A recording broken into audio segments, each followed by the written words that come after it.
Olá pessoal, a nossa aula de hoje é sobre ângulos notáveis e uso de esquadros. Embora eu sei que vocês tenham a expectativa de que nós façamos essa aula para aprender a usar os esquadros, eu considerei importante comentar com vocês que, particularmente com o uso deste instrumento, é importante que vocês não percam de vista as relações existentes entre trigonometria e geometria. No que se refere aos triângulos, considero importante que vocês lembrem que a trigonometria é um campo da matemática que estuda também os polígonos triláteros e as relações entre os lados e ângulos desses triláteros. Na geometria, o foco recai essencialmente sobre o estudo das formas e posições relativas dessas figuras. E eu fiz questão de retomar com vocês o círculo trigonométrico. Então, lembrem que a circunferência é dividida no círculo trigonométrico em 360 partes iguais, ligadas ao centro. Cada divisão apresenta um ângulo que corresponde a 1 grau. E nós temos, nestes 360, uma divisão em 4 partes iguais. A divisão deste círculo em 4 partes iguais resulta em 4 quadrantes, que são numerados no sentido anti-horário. Alguns de vocês viram a geometria mongiana e também lembram que o sistema mongiano é dividido em 4 quadrantes. Bem, em relação às medidas do arco no círculo trigonométrico, nós podemos usar tanto o grau quanto o radiano.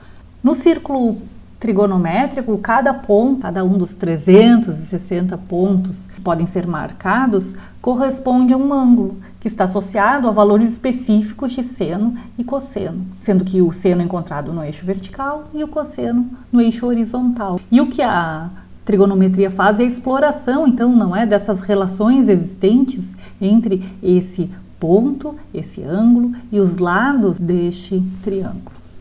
Tanto na trigonometria quanto no desenho geométrico, nós temos alguns ângulos que são muito usados, que são os ângulos de 30, 45 e 60 graus. E esta amplitude na sua utilização faz com que eles sejam conhecidos como os ângulos notáveis. E antes de nós partirmos para uma abordagem de desenho geométrico propriamente dito sobre os quadros, eu gostaria de lembrar para vocês que todas essas relações internas que nós exploramos na trigonometria, elas estão muito presentes no desenho geométrico. Então, uma informação importante é que a soma dos ângulos internos de um trilátero, independentemente dos tamanhos dos seus ângulos e lados, é sempre 180. Então, o nosso esquadro, ele é formado por ângulos que, somados, resultam em 180 graus, tanto o de 30, 60, 90, quanto de 45, 45, 90. Mas um outro aspecto bastante interessante é que esses dois esquadros que nós utilizamos no desenho geométrico, eles são formados por um ângulo reto de 90 graus e dois ângulos complementares, sendo que o de 45, 90 tem dois ângulos de 45 e um de 90, o de 30, 60 tem esse ângulo de 90. Então, 30 e 60 são complementares e 45 são complementares também, porque somam 90 graus. E aí nós podemos partir para o uso dos quadros. Vejam que, dada essa característica de nós termos aqui 3 ângulos diferentes de 90, 45, 60 e 30, mais o ângulo de 90, nós conseguimos ter uma diversidade muito grande de conjugação de usos desses quadros. Eu fiz questão de deixar aqui o círculo trigonométrico para que vocês não percam essas relações que existem no uso desses materiais em relação ao seu aspecto matemático, certo? Bom, uma coisa bastante interessante é que, com diferentes acomodações nos esquadros, nós conseguimos ângulos múltiplos de 15 graus e nós conseguimos fazer um giro no círculo trigonométrico com ângulos múltiplos de 15 graus. Vejam aqui. Então, aqui eu fiz só um esqueminho, depois eu mostro para vocês isso feito com os quadros propriamente ditos, certo? Então, nós temos aqui o esquadro de 30, 60, 90, 45, 45, 90. E assim, aqui nós temos uma acomodação distinta de 1 ou 2 esquadros para gradativamente irmos, como eu disse, dando a volta com ângulo múltiplo de 15 graus no círculo trigonométrico. Então, 15, 30, 45, 60, 75, 90, 105, 120, 135, 150 e 165 em relação aos eixos dos nossos quadrantes, considerando o centro da circunferência como a origem dessa abertura do ângulo. Bom, fica evidente que nós podemos prolongar esta reta. Nós podemos prolongar e aí nós conseguimos 11 ângulos diferentes no primeiro e segundo quadrante. Nós conseguimos, com a prolongação destas retas, contemplar o terceiro e quarto quadrante.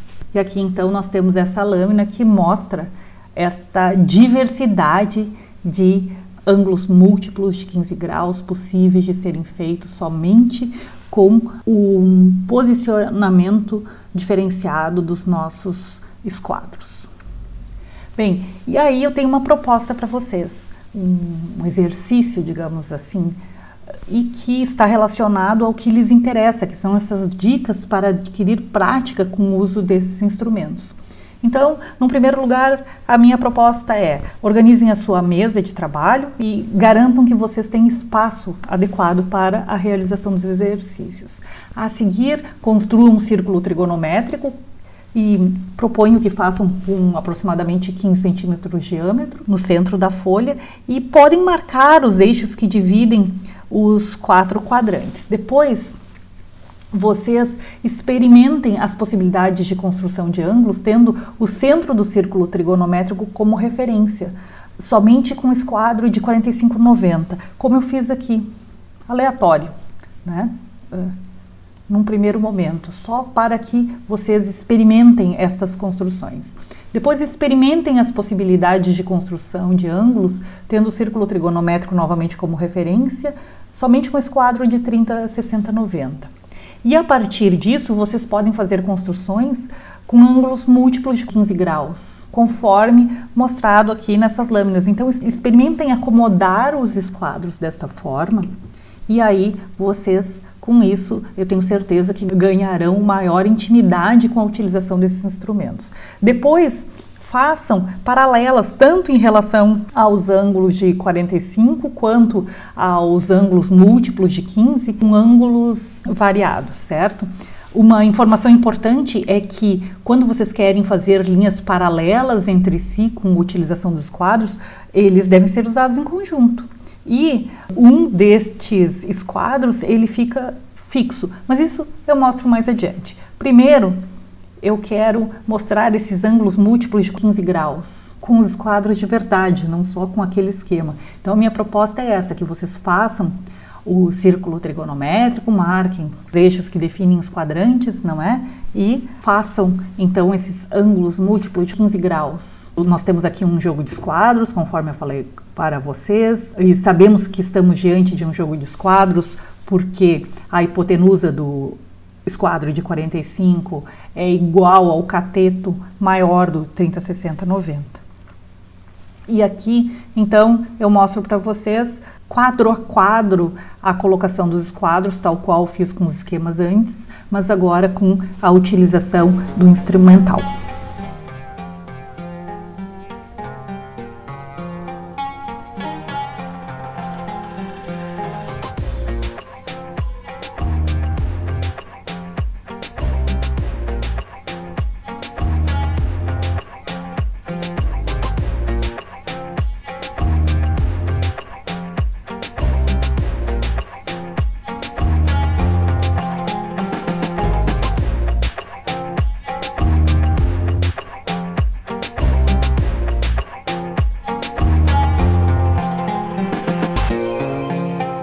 Além da construção de ângulos múltiplos de 15 graus com o uso dos quadros, nós podemos ter também a construção de paralelas e perpendiculares, tanto a distâncias arbitrárias quanto a distâncias medidas propriamente ditas. Na sequência, nós apresentaremos o uso de esquadros e peço que vocês observem que os esquadros podem ser usados apoiados em uma régua paralela, a tomar como referência o sentido de uso do papel, vertical ou horizontal, ou eles podem ser também usados apoiados entre si. Um fica fixo e outro desliza. Na verdade, nos dois casos, a diretriz fica fixa. O esquadro que define o ângulo desejado desliza sobre essa diretriz, que pode ser a régua paralela ou mesmo outro esquadro. Nestas construções, sejam elas a distâncias arbitrárias ou não, o espaço disponível no papel muitas vezes pode requerer que vocês reacomodem os esquadros, e isso pode ser feito com uma relativa frequência. Sempre que possível, nós também devemos evitar passar os esquadros sobre linhas já construídas. Então, observem no vídeo a seguir que o esquadro que está fazendo as linhas, ele sempre é deslocado para um espaço de papel no qual ainda não existem linhas construídas, certo? E para tal é comum que novamente se faça esse jogo constante de troca de posição de esquadros. Isso é feito para evitar sujar o desenho, porque se nós vamos deslizando o esquadro sobre linhas já feitas, existe uma tendência de que nós sujemos o papel. Na verdade, por mais que eu mostre desenhos para vocês, o importante é a prática. Conforme diz o dito popular, como está escrito aqui, o hábito faz o monge.